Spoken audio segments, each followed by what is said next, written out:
وقال عز من قائل لن تنالوا البر حتى تنفقوا مما تحبون وقال النبي صلى الله عليه وسلم الدين النصيحة. محترم حاضرین جمعہ، پردہ نشین خواتین اسلام اور عزیز بچوں، دین اسلام نام ہے خیر خواہی کا، نیکیوں میں آگے بڑھنے، ثواب کے کام کو جاری رکھنے کا نام دین ہے۔ اللہ تبارک و تعالیٰ نے انسانوں کو پیدا کیا ہے تاکہ انسان زندگی بھر اس کی عبادت بجا لائے، ہر قسم کی نیکیوں میں آگے بڑھتا رہے۔ انسان زندگی کا مقصد یہ بنائے کہ اس کے ہر عمل سے اللہ تبارک و تعالیٰ کی رضامندی، اللہ تبارک و تعالیٰ کی خوشنودی، اللہ تبارک و تعالیٰ کا ثواب حاصل کرنا اس کا مقصد ہو۔ اسلام نے انسانوں کو ثواب حاصل کرنے کے لیے، اجر حاصل کرنے کے لیے نیکیوں کا مختلف طریقہ بتلایا ہے۔ اللہ تبارک و تعالیٰ کو راضی کرنے کا بے حد و حساب راستے ہیں جن کے ذریعے انسان اللہ تبارک و تعالیٰ کو راضی کر سکتا ہے، دنیا میں رہتے ہوئے بھی اللہ تبارک و تعالیٰ کو راضی کر سکتا ہے، اور دنیا سے جانے کے بعد بھی نیکیوں کے سلسلے کو باقی رکھ سکتا ہے۔ دین اسلام میں نیکیوں کے بے شمار راستے ہیں، انہی راستوں میں سے ایک اہم اور ضروری راستہ وقف کرنا ہے، جسے ہم اللہ تبارک و تعالیٰ کے لیے کوئی جائیداد، مال اللہ کے لیے وقف کر دینا۔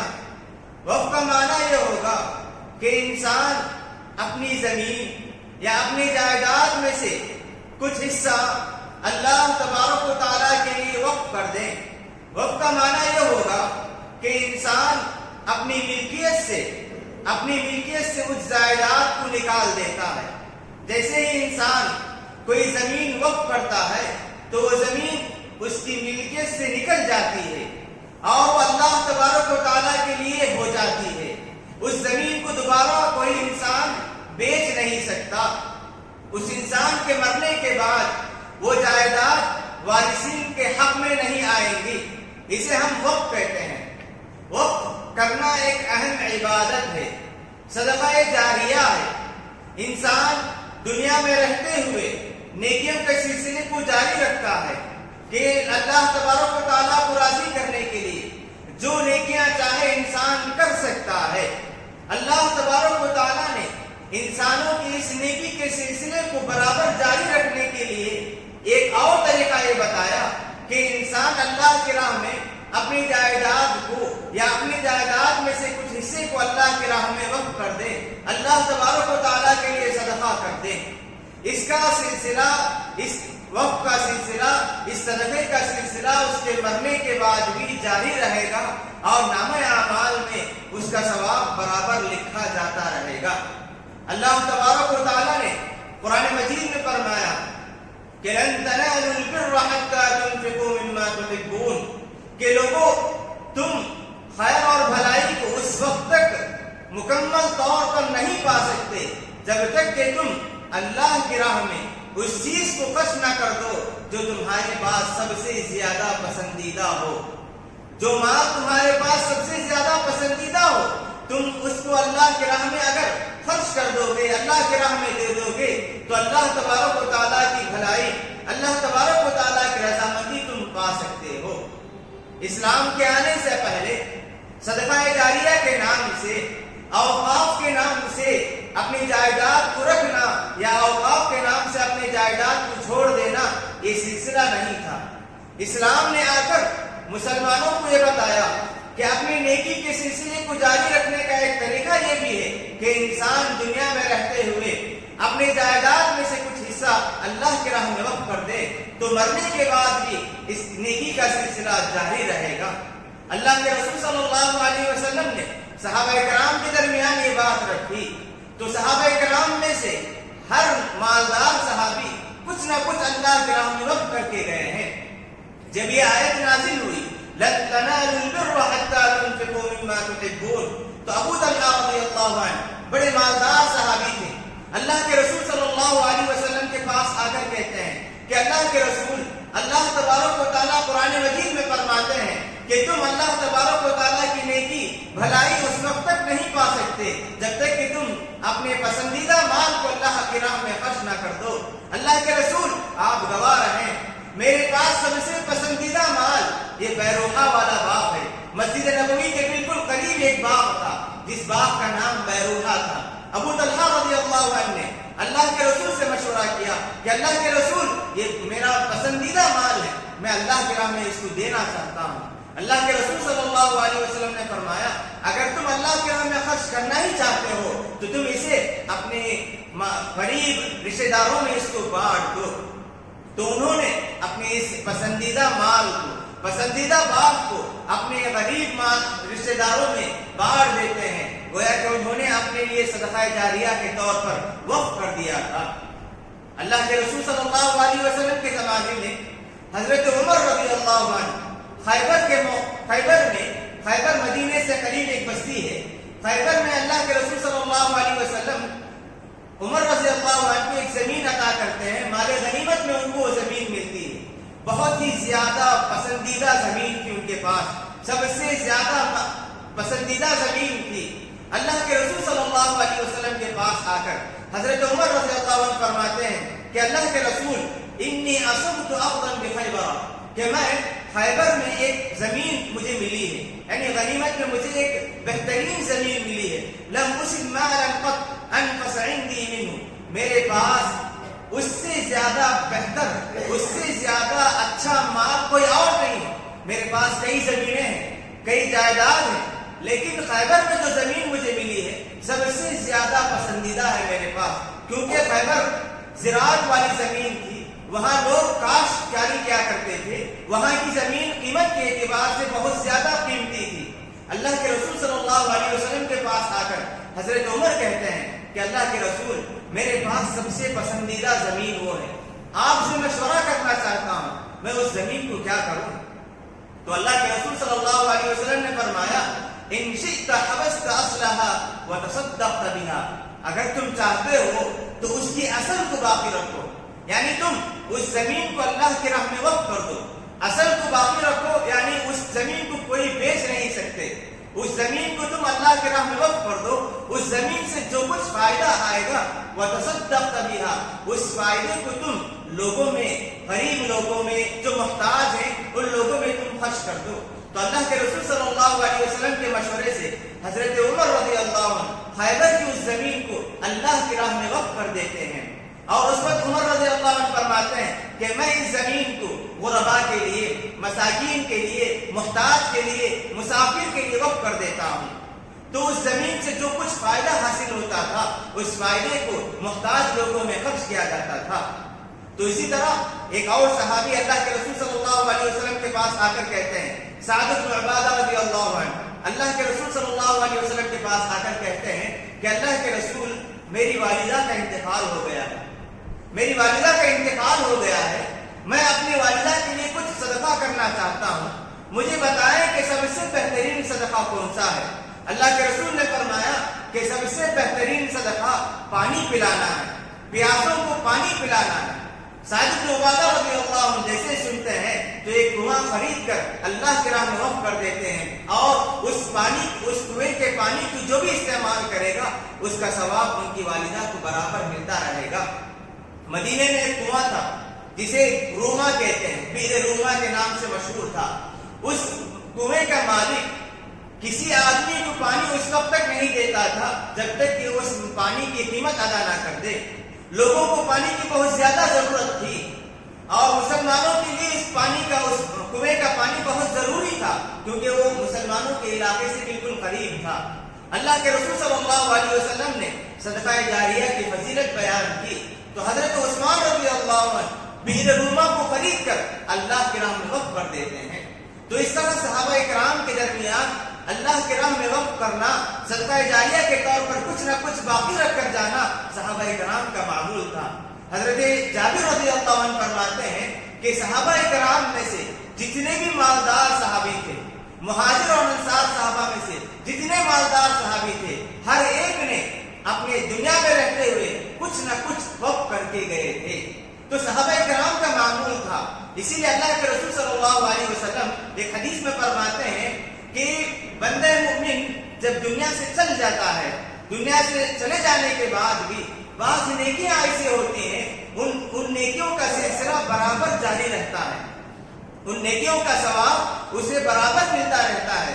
ابو ہریرہ رضی اللہ عنہ فرماتے ہیں ان مما يلحق المؤمن من عمله وحسناته بعد موته علما علمه ونشره، کہ مومن دنیا سے چلے جانے کے بعد اسے جو ثواب برابر ملتا رہتا ہے، ان میں سے سب سے پہلی چیز یہ ہے کہ کوئی بھی انسان علم سیکھا اور دوسروں کو سکھایا اور اس علم کو دوسروں تک پہنچاتا رہا، تو اس علم پر جب تک لوگ عمل کرتے رہیں گے، اللہ تبارک و تعالیٰ اس کا ثواب اس سکھانے والے معلم کو برابر دیتے رہیں گے۔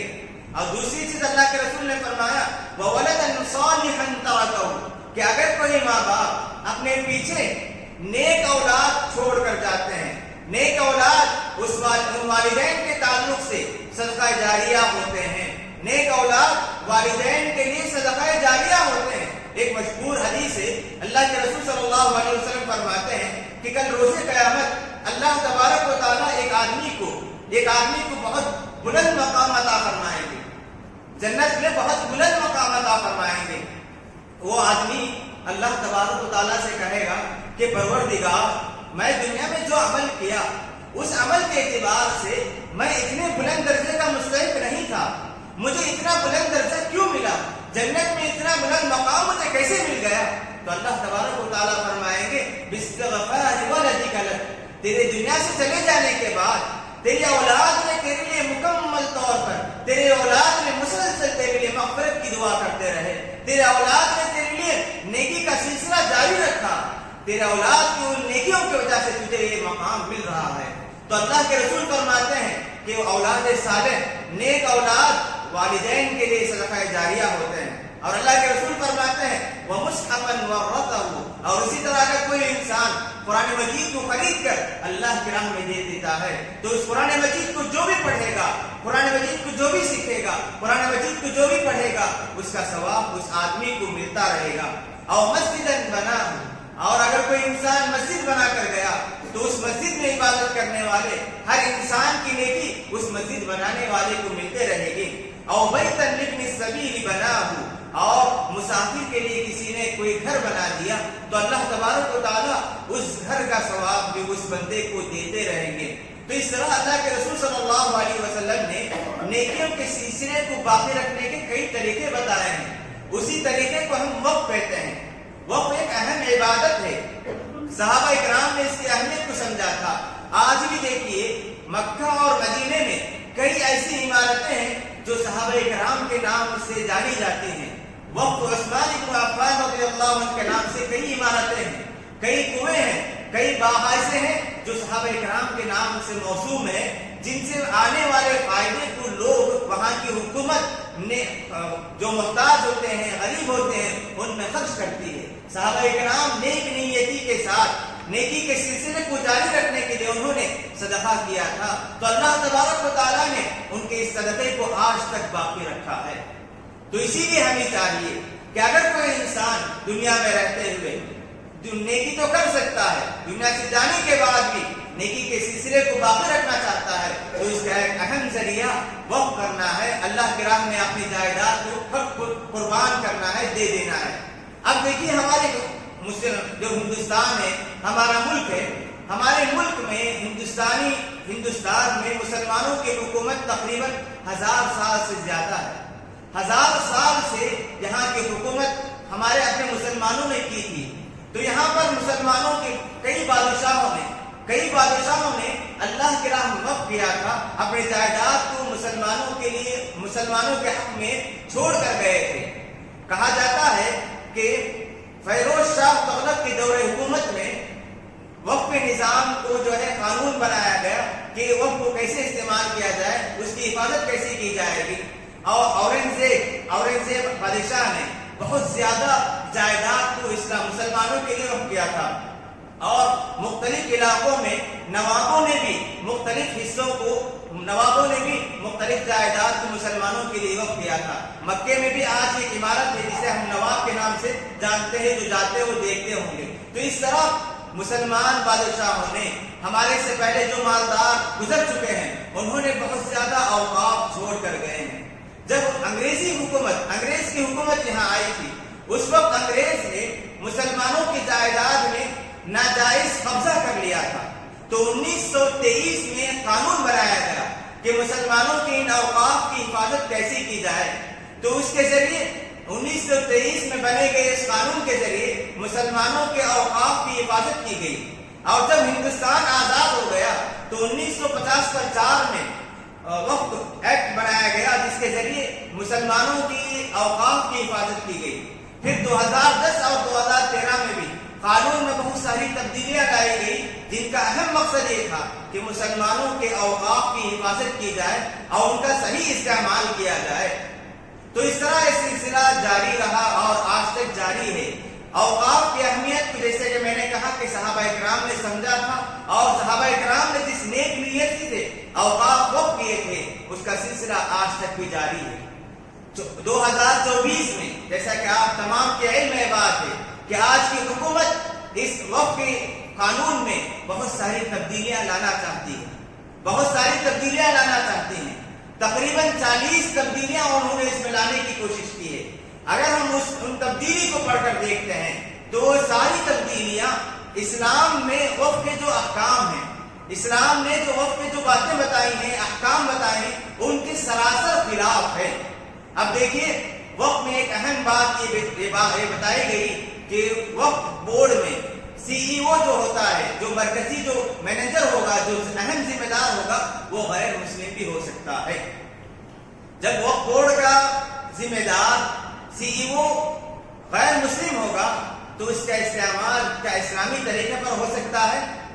کوئی بھی عقل مند انسان اس بات کو تسلیم نہیں کرے گا کہ جائیداد ہماری ہو، مسلمانوں کی ہو، اور اس پر قبضہ ذمہ دار کوئی اور ہو. جس طرح ہندو کے مندر میں ان کے جو بھی جائیداد ہوتے ہیں، ان پر ذمہ دار وہ خود اپنے لوگ ہوتے ہیں، ان پر کوئی اور دوسرے مذہب کا آدمی وہاں پر قبضہ نہیں جما سکتا یا ذمہ داری سنبھال نہیں سکتا. تو مسلمانوں کے اوقاف پر غیر مسلم کیسے ذمہ دار بن سکتا ہے؟ یہ اہم ذمہ داری ہے. اگر ہم اس قانون کو اگر سمجھیں گے کہ غیر مسلم اگر ذمہ دار بن جائے گا، جیسے چاہے گا وہ وہاں اس کا استعمال کر سکتا ہے. اس بل میں جو 2024 میں جو بل پاس کیا گیا ہے، اس میں ایک اہم بات یہ بھی ہے، اوقاف کے استعمال کی تعیین حکومت کرے گی کہ جو بھی زمینیں مسلمانوں کے اوقاف کی ہیں، ان کو استعمال کیسے کرنا ہے، کس کے لیے کرنا ہے، ان زمینوں کا استعمال کون کرے گا؟ حکومت جو کہے گی اس کے مطابق ان زمینوں کا استعمال کیا جائے گا. آج دیکھیے کہ ہم جو بھی جائیداد ہوتے ہیں، ان جائیداد کو مساجد کے لیے، مدارس کے لیے، خیر خواہی کے لیے، غریبوں کے لیے، یتیموں کے لیے، ہر طرح کے نیک کاموں کے لیے ہم استعمال کرتے ہیں.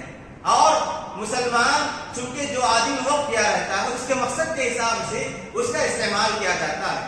لیکن اس قانون کو اگر ہم مان لیں تو حکومت جو کہے گی کہ قبرستان کی جگہ قبرستان میں دفن نہیں کیا جائے، اس زمین کو کسی اور کام کے لیے کیا جائے، تو ہم اس قانون کے حساب سے ہم خاموش رہنا پڑے گا، ہم کچھ نہیں کہہ سکتے ہیں. اسلام میں اوقاف کی جو احکام ہیں، ان میں سے ایک اہم قاعدہ یہ ہے کہ وقف کرنے والا جو زمین اللہ کی راہ میں دیتا ہے، جس مقصد سے دیتا ہے، اس مقصد میں کوئی کمی یا کوئی تبدیلی نہیں لائی جا سکتی. فقہا نے کہا شرط الواقف کنصر الشارع، کہ واقف جو زمین وقف کرنے والا ہے، وہ جو شرط رکھتا ہے کہ میری زمین کو اس کام کے لیے استعمال کیا جائے، وہ شریعت کے اعتبار سے خلاف نہ ہو، شریع احکام کے خلاف نہ ہو، تو واقف کی بات مانی جائے گی. اگر کوئی انسان وقف کرتے ہوئے شرط رکھے کہ میری زمین سے جو فائدہ آئے گا وہ مسجد کے لیے خرچ کیا جائے، تو وہ مسجد ہی کے لیے استعمال کریں، مدرسے کے لیے استعمال نہیں کر سکتے. یا قبرستان کے لیے استعمال نہیں کر سکتے، یتیموں کے لیے استعمال نہیں کر سکتے۔ اگر کوئی انسان وقف کرتے ہوئے کہے کہ میرے اس مال کے ذریعے جو فائدہ آئے گا اسے یتیموں کے لیے خرچ کیا جائے، تو اسے یتیموں ہی میں خرچ کیا جائے گا، دوسروں کے لیے، مسجد کے لیے یا مدرسے کے لیے استعمال نہیں کر سکتے۔ اگر کوئی قبرستان وقف کر دیں اور یہ کہے کہ میری زمین میں تدفین کا عمل کیا جائے، مسلمانوں کو دفن کیا جائے، تو اس سے زیادہ ضرورت کوئی اور چیز ہو، سمجھو کہ کسی بستی میں مسجد نہیں ہے، اس سے زیادہ کوئی اور چیز ہو تو اس کے لیے ہم استعمال نہیں کر سکتے۔ حکومت کے اس قانون کے حساب سے واقف نے جو شرط رکھی ہے اسے ہم عمل نہیں کر سکتے، حکومت جو کہے گی اس کے مطابق کرنا ہے۔ جب واقف وقف کرتے ہوئے کوئی ایسی بات نہ رکھیں جو قرآن اور حدیث کے خلاف نہ ہو تو اس کی بات ماننی ہوگی۔ مسجد کے لیے وقت ہے تو مسجد کے لیے، مدرسے کے لیے تو مدرسے کے لیے، غریبوں کے لیے تو غریبوں کے لیے، یہ شرط ماننا ہوگا جب تک کہ قرآن اور حدیث کے خلاف نہ ہو۔ حکومت جب کہے گی کہ تم مسجد کو کسی اور کام کے لیے استعمال کرو، مدرسوں کے لیے کسی اور کام کے لیے استعمال کرو، تو شریعت کے احکام کے اعتبار سے یہ سراسر خلاف ورزی ہے۔ اور اسی طرح اس بل میں ایک بات یہ بھی ہے، وقف کی زمین میں اگر اختلاف ہو جائے، یعنی یہ زمین وقف کی ہے یا نہیں، اس کا فیصلہ کس کو ملے گا؟ جو ڈسٹرکٹ مجسٹریٹ ہوتا ہے اس کو حاصل ہوگا۔ وہ آ کر کہے گا کہ یہ زمین وقف کی نہیں بلکہ حکومت کی ہے، تو حکومت کی ہو جائے گی، فیصلہ کورٹ میں نہیں جائے گا، یا فیصلہ جو دلائل کی بنیاد پر نہیں ہوگا، بلکہ جو ڈسٹرکٹ مجسٹریٹ ہوگا وہ جو فیصلہ کرے گا اس کو ماننا پڑے گا۔ سمجھو کہ اگر کوئی انسان، کوئی ڈسٹرکٹ مجسٹریٹ آ کر کہہ دیا کہ جو قبرستان کی زمین ہے وہ وقف کی زمین نہیں بلکہ سرکاری زمین ہے، تو ہمیں ماننا پڑے گا۔ اگر کسی زمین کے معاملے میں اختلاف ہو، کسی زمین کے معاملے میں اختلاف، مسجد کے معاملے میں اختلاف ہے کہ مسجد وقف بھی نہیں ہے، تو ڈسٹرکٹ مجسٹریٹ جو فیصلہ کرے گا اس کو ماننا پڑے گا۔ تو کیا ہم میں سے کوئی انسان اس کے لیے تیار ہو سکتا ہے؟ اگر ان تمام بل کو اگر دیکھا جائے تو شریعت کے جو احکام ہیں، فقہا نے جو احکام بتائے ہیں، ان سارے احکام کے خلاف ورزی نظر آتی ہے۔ اللہ تبارک و تعالیٰ نے اور اللہ کے رسول صلی اللہ علیہ وسلم نے وقت کے تعلق سے جو باتیں بتائی ہیں ان باتوں سے بہت زیادہ ٹکرانے والی بات نظر آتی ہے۔ ایک اہم بات اس میں یہ بھی ہے کہ اگر کوئی مسلمان بن گیا اسے 5 سال تک وقف کرنے کی اجازت نہیں ہوگی۔ حالانکہ اسلام کے اعتبار سے دیکھا جائے تو اگر کوئی انسان اپنے مال کو اللہ کی راہ میں خرچ کرنا چاہتا ہے تو یہ کبھی بھی کر سکتا ہے۔ اسلام تو غیر مسلم کو بھی وقف کرنے کی اجازت دیتا ہے۔ اب یہ حکومت کے یہ نئے بل کے حساب سے اگر کوئی انسان مسلمان ہو جائے اور اپنی جائیداد کو اللہ کی راہ میں قربان یا صدقہ جاریہ کے طور پر دینا چاہیں تو اسے 5 سال اسلام میں گزارنے ہوں گے، اس کے بعد اس کو جائیداد وقف کر سکتا ہے۔ اور اسی طرح اس بل میں ایک اہم بات یہ بھی ہے کہ اگر کوئی انسان اپنی پوری جائیداد اللہ کی راہ میں دینا چاہتا ہے، وقف کرنا چاہتا ہے تو نہیں دے سکتا، بلکہ صرف وہ تہائی حصہ یعنی 1/3 ہی دے سکتا ہے، اپنے جائیداد کا 3واں حصہ ہی دے سکتا ہے۔ سمجھو کہ اگر کوئی انسان ایسا ہے جس کی اولاد نہیں، جس کے بعد وارثین نہیں ہے، ایسا انسان کیا کر سکتا ہے؟ ایسے انسان کے پاس سمجھو کہ اگر مال بہت زیادہ ہے تو ایسے انسان کے لیے اپنے جانے کے بعد صدقہ جاریہ کے طور پر ثواب کے سلسلے کو باقی رکھنے کا ایک ہی راستہ یہ ہے کہ وہ وارثین نہ ہو تو اسے اللہ کی راہ میں وقف کر دے۔ حکومت کہتی ہے اس بل کے حساب سے وہ انسان اپنے مکمل جائیداد کو وقف نہیں کر سکتا بلکہ صرف تہائی حصہ، تیسرا حصہ ہی وہ کر سکتا ہے۔ تو 2/3 حصہ ایسے ہی بیکار چلے جائے گا اور اس کا استعمال کون کرے گا؟ یہ اللہ عالم، یہ اللہ بہتر جانتا ہے۔ تو اس طرح جو حکومت جو نیا بھی جو پاس کی ہے اس میں اسلامی قانون کے حساب سے بہت سارے خلاف ورزیاں پائی جاتی ہیں۔ ایسے میں ہمیں اپنے اسلام کی اہمیت کو سمجھنی چاہیے۔ اسلام کی جو باتیں ہیں، ہندوستان میں جو بھی شہری ہے اسے مکمل آزادی حاصل ہے کہ وہ اپنے مذہب پر مکمل طور پر عمل کر سکتا ہے۔ ہندوستان میں ہر شہری کو یہ حق حاصل ہے کہ وہ اپنے مذہب پر مکمل طور پر عمل کر سکتا ہے۔ وقف کرنا عبادت ہے۔ ہم جب وقف کریں گے تو ہماری شریعت میں جو باتیں بتائی گئی ہیں اسی کے مطابق ہم وقف کر سکتے ہیں۔ حکومت جو کہے گی کہ تم اتنا کرو، ایسا کرو، ہم اس پر عمل نہیں کر سکتے، کیونکہ جو عبادت ہے اس کو اسی طریقے سے انجام دینا ضروری ہے جس طریقے پر اللہ اس کے رسول نے ہمیں بتلایا ہے۔ اب نئے بل کو اگر ہم مان لیں گے تو ہماری شریعت کی بہت سارے قانون کی خلاف ورزی ہو جائے گی۔ اب حکومت ہمیں یہ بتانا چاہتی ہے کہ جو ترمیمات، جو تبدیلیاں آئی ہیں، وہ ساری تبدیلیاں مسلمانوں کے حق میں ہیں، مسلمانوں کے حق میں ہیں۔ خواتین کو فائدہ ہوگا، یتیموں کو فائدہ ہوگا، غریبوں کو فائدہ ہوگا۔ اگر ہم اس بل کے اندر گہرائی میں جا کر دیکھتے ہیں تو کچھ بھی فائدہ نظر نہیں آتا، بلکہ حکومت چاہتی ہے کہ مسلمانوں کی ان جائیداد پر کسی طرح قبضہ کیا جائے۔